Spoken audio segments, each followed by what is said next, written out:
So what is happiness, really? Is it that rush of joy you get from a great night out with friends? Or is it something, I don't know, deeper, more lasting? Well, it turns out there are two very different sides to this feeling we're all chasing. So let's get into it and explore what they are. Just take a second.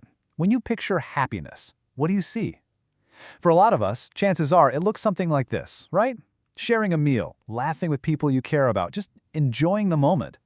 These are those hits of immediate pleasure we all instinctively connect with living a happy life.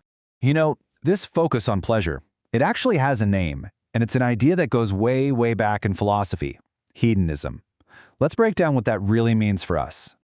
At its core, hedonic happiness is all about a pretty simple formula: maximizing pleasure and minimizing pain. It's that natural, intuitive drive to just feel good, right here, right now. You can almost think of it as the sum of all the pleasant moments you can string together. And what's really key here is how normal and everyday these things are. We're not talking about anything crazy or extravagant. It's about the simple, authentic joy of savoring the present. You know, a nice walk, putting on your favorite song, a carefree laugh. These little moments absolutely feed our emotional well-being. But what happens when this becomes the only thing we're going after? Is a life built only on a foundation of pleasant moments really a happy one in the long run? Yeah, this is where the story starts to get a little more complicated. Because here's the thing. A problem starts to creep in when immediate gratification is the only thing driving our decisions.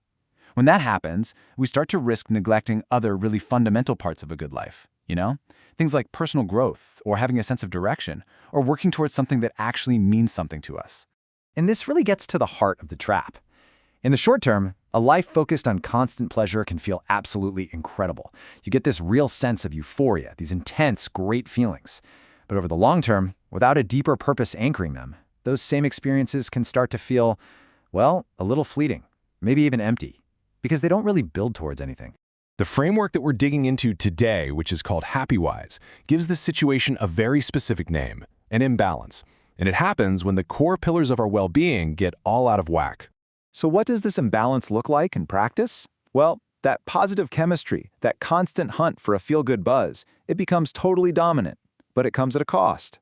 The discipline pillar, the one that helps us work for long-term goals, it starts to get weak. The pillar of being, which is all about our self-awareness and search for meaning, it stays underdeveloped. And finally, our spiritual energy, that connection to a bigger purpose, it just fades into the background. Okay, so if a life of just pure pleasure can lead to this feeling of emptiness, what's the alternative? This brings us to a second, much deeper kind of happiness. It's a type of fulfillment that philosophers have been talking about for thousands of years. It's called eudaimonic happiness. The term actually comes from Aristotle, and it's not just about feeling good in the moment, it's about living a fulfilled life, a life where you're actively growing, developing your potential, and living in a way that lines up with your deepest values. Think of an artist just lost in their craft, or an entrepreneur working to bring a vision to life. That's eudaimonia. Now, I want to be super clear here. The goal isn't to say that pleasure is bad and purpose is good. Not at all. The real art is finding the balance, learning how to bring the two together. It's about making pleasure a part of a meaningful life, not the entire point of it. So let's go back to that Happywise model for a sec and see what balance looks like. See, it all starts with the pillar of being. That means really knowing what you stand for.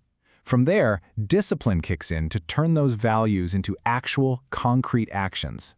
Then, the yes pillar brings in the power of meaningful relationships. And look, positive chemistry is still here. It's a vital part of the equation, nourishing joy along the way. In this version, all the pillars are strong, and they're all working together. And when those pillars are in balance, something really cool happens. Our core energies, they start working together in harmony. Our mental energy helps us learn and grow. Our spiritual energy guides our purpose. Our emotional energy keeps us enthusiastic. And our physical energy gives us the fuel to actually get things done. It's like they're all firing for the same engine. So, at the end of the day, the fundamental difference between a fleeting high and a deep, stable happiness, it's not about the presence or absence of pleasure. It's about the role that pleasure has in your life. When you integrate it into a life of growth and meaning, it becomes part of something truly profound. And this brings us to the big takeaway here. A truly satisfying life is not an either-or choice.